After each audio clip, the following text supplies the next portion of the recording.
Welcome to the Young Artists podcast, when young artists take center stage. I'm your host, Natalia, and this is the place where we dive deep into the minds and works of emerging artists, exploring their unique perspectives and creative journeys. Enjoy! Welcome to the new episode of the Young Artists podcast. I'm your host, Natalia, and today we have a truly exceptional guest with us, Aimilios Metaxas from Athens, Greece. Aimilios has journeyed through the world of art, from mentorship at Pixar and Disney to earning his master's degrees in painting at the Royal College of Art. His imaginative paintings transport us to the captivating imaginary sceneries. Hi, Aimilio, great to have you on the podcast. Thank you. That's a nice intro. Thank you so much. Can you introduce us a little bit to your art practice? How did you come to painting? How did you start? Sure. So, it's a very interesting journey, I think. So, for me, what made me interested in art was, in particular, the art of animation growing up. I remember seeing those characters inhabiting those outward locations, and I wanted to be part of that. So, I always wanted to be able to create those characters. So I started having lessons during high school, and I had this amazing mentor she worked at Disney and Pixar Animation, and she had so much knowledge to pass on, and she helped me a lot at my creative journey.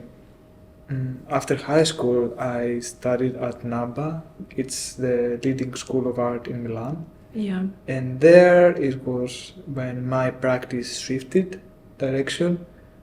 My goal was to go for animation, but when reality hits, I decided to shift direction to prioritize what I really want to do, and I was focused on my art and creative freedom. And one of the means to do that was through painting. Painting allows you to have control of what you want to paint and how you want to express yourself more than animation. It's a more personal medium. So after I graduated from Milan, COVID happened, of course. Yeah. We all remember that. So during those 2 years, although it was very hard for everyone, I think, and didn't have access to many things, that gave me the opportunity to start and explore different mediums of art, in particular jewelry and fashion. It was very interesting to get to know other professions and discover more sides of myself in particular, which fueled my creative practice. For example, jewelry, and in particular, I would say the artist Peter Fabergé, if for those who don't know, he is the one who made most of the imperial jewels for the Russian royal family in the early 20th century, before the Russian Revolution, and most famously the Fabergé eggs. Yeah. He was a pioneer of his time, not as a jeweler, but most importantly, he was an artist. So these kind of creative people, such as Carl Fabergé, Alexander McQueen, when it came to fashion, influenced me a lot to seek other mediums and how can I take from them what interests me and apply that onto painting. So during COVID, at the end of COVID, I had 2 solo shows in Greece where I showcased all of my research throughout the 2 years, and then I applied at the Royal College of Art. Last minute, literally one day before the deadline, I thought, okay, let's try. There's nothing to lose. I will want to go to London because it is the center of the world when it comes to culture. So yeah, I applied. They responded. I'm like, okay, sure, okay, I will come. Here you are. Yeah. I mean, it wasn't so easy. Let's be honest. Because the Royal College of Art, it is quite expensive for most people to afford. So the money I made through my solo shows helped me a lot, and my parents, of course, to be able to afford to go and study there at the 1-year course, because as we know, it changed from 2 years to 1 year. So yeah, I came to London and I began my journey at the Royal College of Art. So During my 1 year course at the Royal College of Art, it was very interesting because there were so many people from different disciplines, although painting is such a broad term, so everyone would do their own thing. And throughout the year, I decided to focus on exploring more what I want to do with painting as a medium, because although I like painting, I think of myself as an artist first and then as a painter. What I mean by that is, if you look at my paintings now, I try to combine different qualities from different disciplines. Like I mentioned before, jewelry and fashion. An example would be my first piece I made at the RCA was a painting, and I made the frame, and I did hand embroidery with silk, and I did gemstones. So you have silk, which is a reference to fashion, let's say, Yeah. and a reference to me because my last name in Greek means silk, and there's a long history with my family regarding that material. And then gemstones, similar to jewelry, how gemstones have a meaning and a reference to something in particular, so that enhances the narrative of my work. And then the medium I decided to focus the most in my practice is ink. Ink, I wanted so badly to make my work as, let's say, democratic as possible.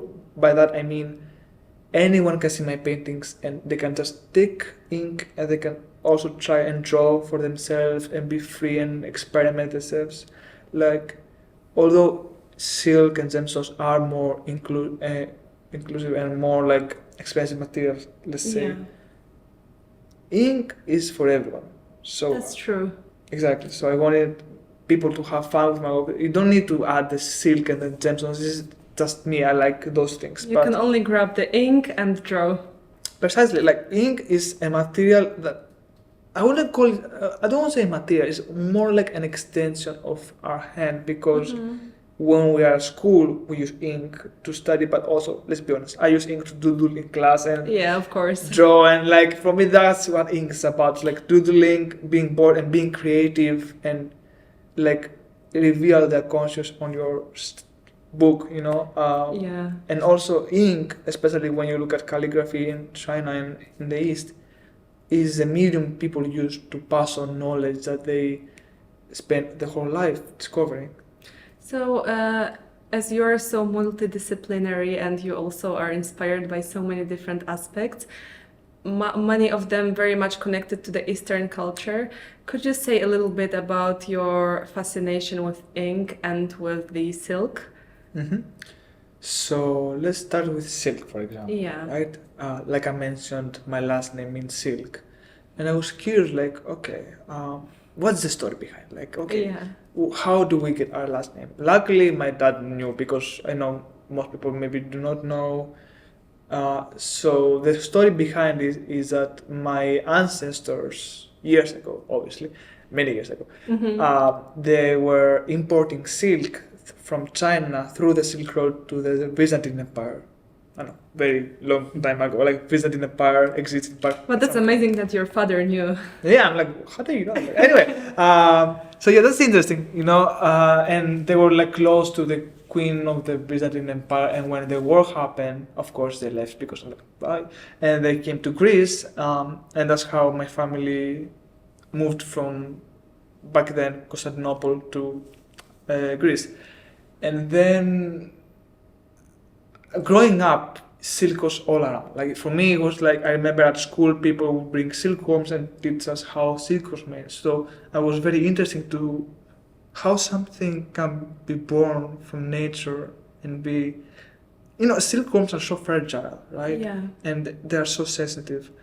But they make one of the strongest materials in the world, which is silk. You know, it's quite durable. And I was fascinated by this material of nature and how we as humans wanted it so much. It became like this treasure, almost like this lust behind silk. And I remember being told like, oh, this, when you read fairy tales especially, they would describe the garments usually with the word silk. Like the most expensive would be this silk robe or this silk something. Yeah. So silk not only is part of my family, but also is something that I grew up as a kid, and associated with fairy tales, fantasy, and like they in the past, times ago. Yeah, only the story of silk being made by these little animals and being so durable is so fascinating. It's like fascinating. It's like a fairy tale in itself. Not for the worms, for us, but like because in order to make silk, they need to boil them alive and remove the silk before they hatch. Otherwise, it break the thread. There is, of course, for my first painting, I used vegan silk, which what it does is allow them to be born first, and then they take the silk. Okay. But even when they're born, they only live around 3 days, because they just mate and then they die, and they cannot fly. The butterflies cannot fly because they were harvested for so many years by us, but that they lost their ability to fly. Oh, I didn't know that. Yeah, so they live for like a couple of months as worms. They eat, they provide everything, and then they hatch 3 days, mate, and that's their life cycle. Not so much of a fairy tale, in fact. Yeah. I mean, fairy tales, folk tales were dug in the origin, but they were changed to fairy tales by the leading class, so that we influence the lower class, and there's a long history behind it. Yeah. And then let's go back to the materials. You asked about ink. The ink, yes. Yeah, ink. Okay, that's very interesting. So ink, like I said, I studied animation. So one of the earliest materials I used was ink, and I was trained to use ink at the beginning, I remember. And then looking at the East, because I grew up in Greece. Greece is in the middle between the East and the West, and actually a lot of the art from the ancient Greeks came from the East. Like they copied patterns from the East, and the civilization of the Minoans, I don't know if you know, it is considered to be Greek, but in reality they were not Greek. They came from the East, and they had connection with Egypt. Okay. And they were conquered by the Greeks. So I wouldn't call them Greek, but sure, whatever, if the shoe fits. So yeah, there's a huge connection between Greece and the East, and ink in particular. When you look at how calligraphy is made, right, or how the ink paintings are made from the East, there's almost like a whole philosophy behind it. It's not just, okay, let's write something. Mm-hmm. The material, the movement, the preparation of the ink. It's like a ceremony almost, right? Exactly. Writing. Which is something I feel we miss in today's society. Mm-hmm. This spirituality, this like time, this focus on yourself and what you have in front of you, which is ink and paper or canvas or silk. This solidarity, I think, it's something that I long for, and for me, ink is one of the mediums that pays homage to that. Yeah. I feel. I don't know if that makes sense, but Yeah, for sure. there's a spirituality connected to the materials that I use, both Yeah, silk for sure. and- This is something that we definitely lack, especially like with the evolution of technology. We only type.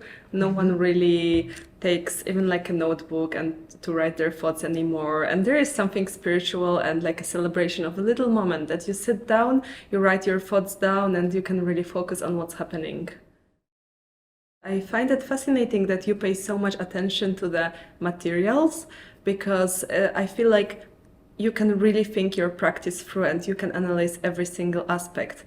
But since you are so focused on materials, what about the themes? You have so much background in different disciplines like fashion, illustration, jewelry. Do you find yourself drawn to particular themes or topics or subjects when you paint? So I think for me the theme is very important, and although I do I love history a lot. Mm-hmm. I love storytelling a lot, but I also want the themes that I focus on to be contemporary. Yeah. So how I would start is I observe a lot the world around me and how people act every day. Like I will go either to the clubs, to the pubs, to museums, to the park, and see how people function. And that is one of the what influence my themes that I would focus on my paintings. And then through storytelling, symbolism, and materials, which all enhance the themes that I want to focus on. And I use those things to tell a story, a contemporary story, but with things that we know. Okay. You know, like let's say I use a lot of mythology as my own vocabulary to say a story that will focus on contemporary issues. But what storytelling does great is they pass on a message to the viewer without having him being forced to like learn something or be taught something, but subconsciously it enters their mind. Mm-hmm. So that's what I'm trying to do, I think. That's great. So basically, you are able to use the very ancient symbolism and ancient stories to convey a contemporary message. That's very original. Yeah, thank you. I mean, to be fair, I tried to make new stories at the beginning. I remember at the RCA, I was trying to make my own stories, right? But the problem with that is that people do not know them and they do not have time to get to know them, because a new story you need to not only read it once, you need to experience it and to be embedded inside of you, in your culture. Whereas old stories, you can take them, you can play around them, you can shift them. But people grew up with those stories as well. So there's some parts that they know and some parts they don't know. But you need to balance the new information with the old information, so you can like make it more familiar to the people, I think. I'm quite fascinated by how you can create this like imaginary sceneries, and you can definitely see this like mythical references in your paintings, but I'm very interested in how your process does look like. Do you first come with like the scenery, or do you create characters, or do you think of a story what's behind it? Like, how do you do it? Oh gosh. So the process is a mess, to be honest. Okay. It's like, okay, it depends. I think sometimes I don't. So for how I work is I don't like doing sketches. I do sketches when I'm out and about, but I don't sketch, let's say, the full painting and then I just make it. I don't like. I find it a bit boring. I like to search and reveal little by little to myself the painting that makes it more interesting for me. So I would start, let's say, with a small part of the painting, like one of my paintings, which is about the coral leaf. At the time, I was really interested about corals. So the first, or like the underwater. So the first character I made was this octopus seahorse, and that gave me information for the next part of the painting, and then little by little the painting start revealing itself to me. It's very organic. Yeah, it's a lot of back and forth. Yeah. Like, I wanted to be on the spot and reveal itself without, and always search what there will be next. What is the next piece that is missing, almost like a puzzle. You have to make it piece by piece. Yeah. So that's more fun, I think, for me at least. Yeah, I also personally work like this because I feel that this organic process really allows you to release this artistic freedom. You can really like add something here, then you feel like adding something else there, and like it comes very organically. Yeah, I agree with that. The thing is, sometimes the problem with that is how can I say that? Like, you need to be consistent sometimes. You know, when you make a painting, it needs to make sense that it was made by the same person, the same mind was behind it. Like, so you need to don't take too long to move to the next part of the painting. You know, you just do piece by piece, but also be consistent. So you won't feel like this part was made and then the other part was made by almost like another person, because we always change and develop. Yeah. So yeah, I once heard this very good advice. I think it applies that when you make a painting, you need to make it look every time as if it could be finished. So like, even if it looks like a sketch, it could be finished like a sketch, you know? Then when you decide to add color, you add color evenly to every part so that you can also finish it at the same stage of just adding color, not like making one piece very specific and leaving the rest parts. yeah, I agree. Like, one of the tests I do to see if a painting will be good or I would like it is the first drawing I make on the painting. If I like it, the painting will be nice. If I don't like it, the painting won't be good. The first drawing. Yeah. Every time I stop, if I like what I see, it means it will be a good painting. If I don't like something, it won't be a good painting. So there's a test I do, especially the first sketch I think is the most important because it's the soul, let's say, the first piece of the whole composition. So if that is not good, the whole painting won't be good. So, Emilio, if you were to compare your artistic journey in Greece, in Milan, and in London, what would you say? How the art scenes differ in these countries? Okay, so let's start with Greece, right? Mm-hmm. I grew up in Greece. I had the privilege to study and to live with the art of such a broad variety of great artists from the old times. But the reality is that Greece doesn't do a great job, I feel like, promoting our cultural heritage. A great example of that would be this summer I went to see the museum of Tsarouchis. Tsarouchis, he is a great Greek painter. And I went there excited to see his work. And they said, hey, so we don't have any of his paintings? Oh. I'm like, what do you mean you're the museum of this artist and you don't have any of his work? It's like, yeah, so what happened is to protect them in 2012, they removed all of the paintings and they placed them in a warehouse under a museum. I'm like, cool, where they're gonna be displayed then? They display them once in a while, but since 2012 they're there, so no one can see them. Really? Yeah, so we have a few great artists, but we don't show them their works to the next generation. So that's a nice example to see how Greece views their own artists. Actually, we have the same problem in Poland. There's not enough celebration of great Polish artists at all.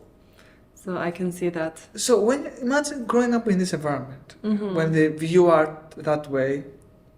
If you're lucky, I was very fortunate to study abroad and be inspired by other great artists. But if you're not, you're stuck. You can study now. I think now Greece slowly opens up and they create a better space for artists. But they need to go fast. I feel they need to do more and they need to go faster.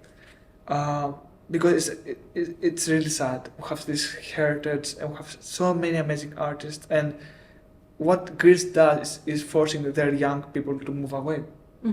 As a country, not only in art but in every possible discipline, unless it is like hospitality or like ships, everything else, or agriculture, anything else people are leaving because they don't support the next generation. Moving on to Milan. So for me in Milan it was a huge change. Like I grew up in Greece, and Greece, although it was a country very forward for its time. By its time I mean ancient Greece. It was a very narrow-minded country. I was very fortunate to grow up with parents quite accepting. So I can't say I had a lot of trouble being who I was with my parents, but at school and at society, you were so strict. You weren't allowed to do anything to express yourself outside of the box. Really, we would be bullied for everything. Like even having a diamond earring, you would be bullied for that. You know. So for me as an artist, and I can't pretend or I can't be who I'm not to be. It was so hard growing up in this environment. So Milan, it was the first time I was allowed to do whatever I wanted. It was a city where fashion designer creatives dress with feathers on their head and no one cared about. So, and it's important to remember I went to Milan at the age of 18, at a very young age and a very fundamental age that really shapes your personality and who you are at this particular age. So I was very fortunate to go and study there and explore and understand more about who I am as an individual, and have this outlet and so many influences by the museums, the galleries, so many things, and it was a great environment to be at, I feel like. So yeah, that changed me a lot. You can see by the way I was dressing. And then we come to. And then you get inspired by fashion. I think I remember in Milan at the end of the first year where I started to view fashion more than just clothing, but as an art form and as a way of expressing yourself. And also you can learn a lot about someone by the way they're dressed. Because what clothing does is it doesn't hide your insecurities that people think it does, but in reality it projects to those who know how to read fashion. It projects who you are as an individual. So it's very interesting to study how people dressed and to know more about them. So yeah, after that I moved to London. Also, it was even a huge step. Like Milan is a great city, but compared to London, the freedom London has and the variety of so many cultures, like the museums here are like out of this world. Yeah, I agree. Like I remember the first thing once I came to London was to go. So I came first to find a house, I remember, and the first thing was to go to the V&A because I bought tickets to see the Fabergé exhibition. Yeah. I was so great. I tried so hard to get those tickets because they were sold out and they were limited releases. So I would be on top of my laptop for hours to get two. And I was so excited because it was one of the best days, I think. And then the second thing, when I moved to London, the first thing I did was to go to the British Museum to see the collection of Rothschild's collection. He had these antiquities like from the medieval times. It was great. So those museums, and also contemporary galleries, like let's say Saatchi Gallery. I know it's a commercial gallery, but they do host some great shows. And then Tate Modern and even young upcoming galleries that many people do not know.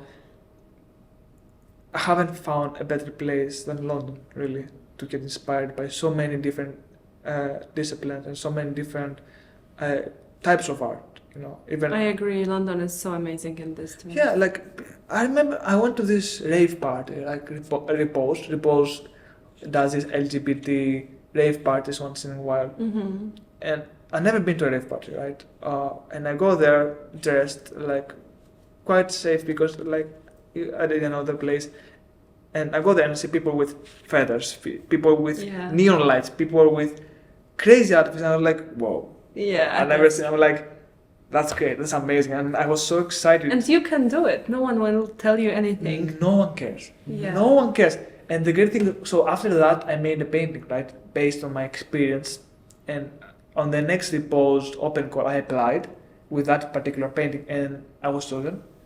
So I think it was a week ago or 2 weeks ago. It was done. So I sold this work on the next Repost. Really? Yeah. Congratulations. Thank That's you. great. So I was able to meet the staff, meet the people behind the scenes, and start my. So when they asked me when I want my work to be placed, there was a small gallery and there was a club partition, and I said I don't want it to be like a white cube. I want people to really experience my work. So what we did was I put it in the wall inside where people were dancing. And I placed a light so people can see the painting. I think it was a pink light. And that was crazy. I never thought about it. What happened was similar to how kids go in front of the light and do shadow puppets. Yeah. People will go in front of my painting and pose and do. And my painting is quite crazy, creatures, and they will blend with the creature and create their own creature and move their hands. They will make pictures as well. Yeah, it was crazy. Like people will pose in front of my painting or make their own creature in front of my painting.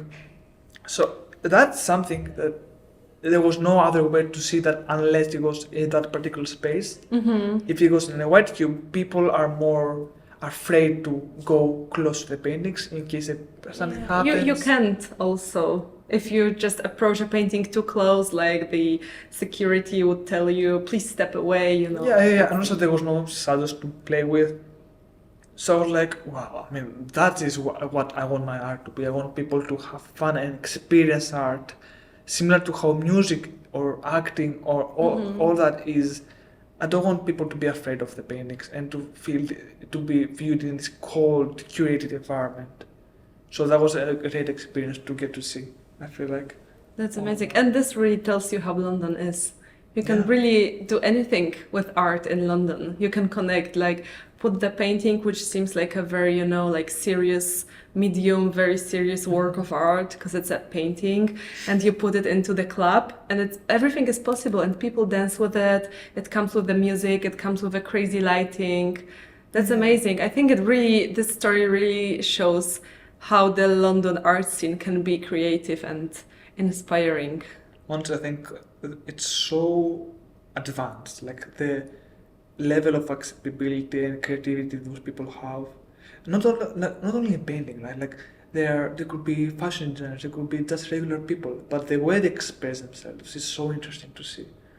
And I think Greece is also like slowly starting also to experiment more, to be more accepting of people that dress differently, so it's nice to see, but yeah, to the level London is crazy. Like I love that. So you love London. Yeah, funny enough, I think I never felt. Even when I lived in Milan, I knew I would live at some point. I won't stay here forever. I loved my time there. It's an amazing city, and also creativity. The way they dress is spectacular. And Greece also, I love Greece. I grew up there, and I would like to move at some point, maybe in my 40s, to live close to the sea because I love the sea, I love that. But for my age and where I'm now in my career, London is the first place that I said I would like to stay here. Like I can see myself staying here for a long time. Yeah. Okay, so what's your next plan in your painting, in your art? You're definitely staying in London, but do you have any current projects that you're working on? So I just finished, like I said, 2 shows. I had the Repost and I had another one before that. I think they asked me for like an online publication or something. I'm working on that. I just signed with an online gallery as well. But most importantly for me is like I really want to hone my practice because now I went back to embroidery on my paintings, but not in the same way because ink is the start of the paintings, but with embroidery and jewelry you have this sense of touch, this sense of three-dimensionality to my work, which I think is very important, especially when one of my classmates at the RCA, she was blind. So when I remember I had my artist talk, and one of the comments was, if I could describe my paintings more, and I think she's right, we take for granted that people see or hear. That's not the case. So what happened was with my three-dimensional paintings or my sculptures that I made from my grad show, I invited her and she got to see them because she was able to touch them.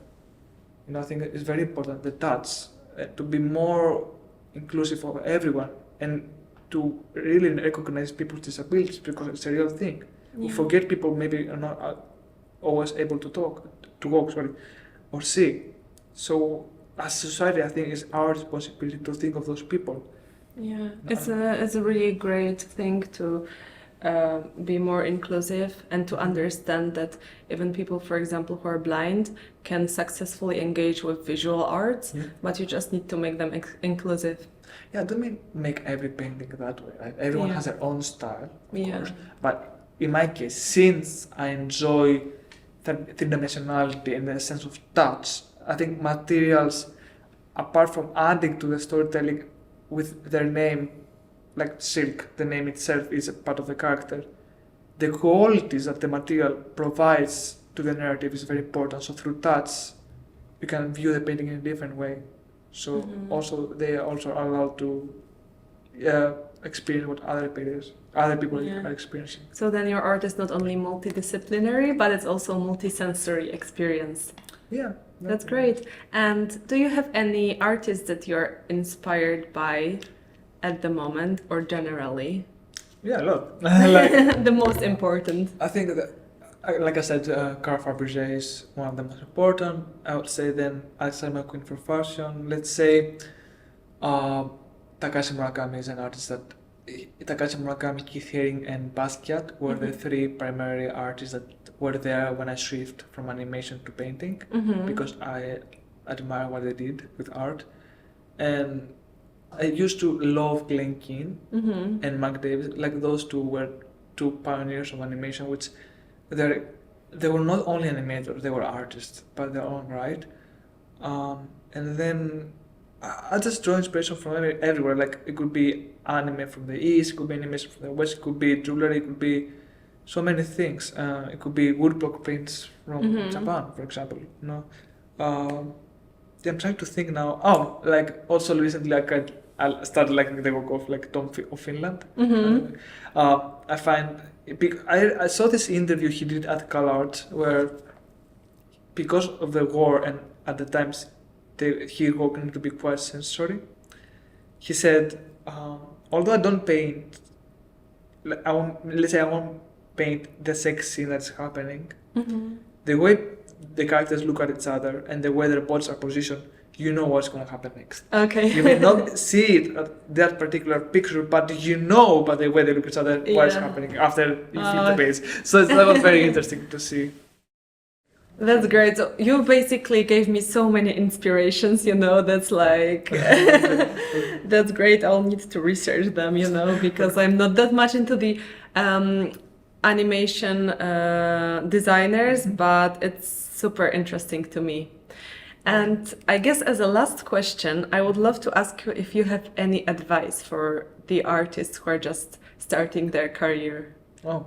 I mean, I'm still learning myself, right? I think I can share with them some of my thoughts, I guess, but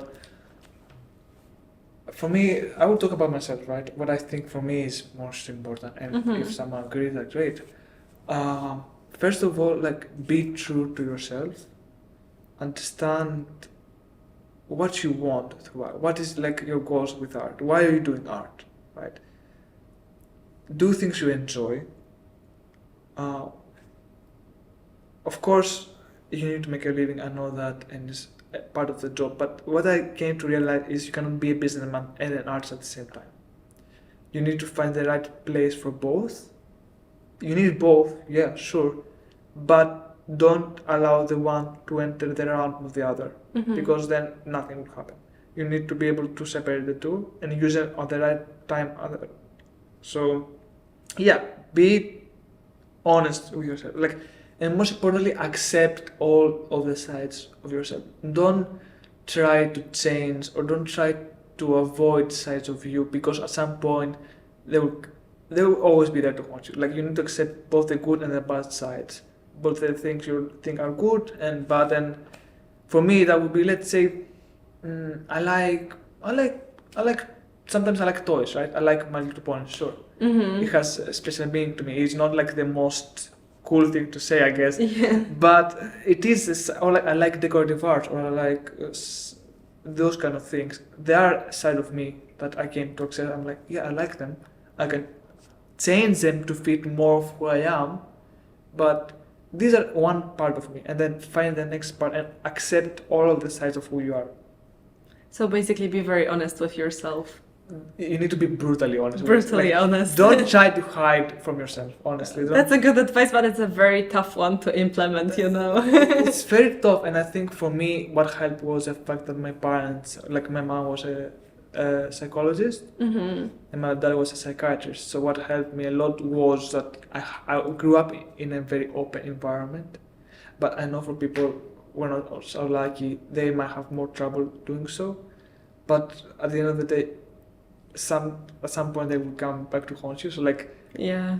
try to the best of your capabilities to face them straight on and say, this is who I am, and like it or not, this is what you get. Mhm. Don't try to please everyone.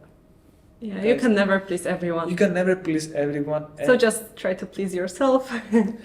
Yeah, be respectful to others. I think that's be respectful and do the best you can to help when you can. Yeah. But also, it's important to remember to protect yourself and be kind to yourself. Don't be too harsh. Actually, I need to follow my own advice. But yeah, it's like, I think that's some of the most important things I would say. So, Thank you very much. Thank you. And thank you for the conversation. It was very, very interesting.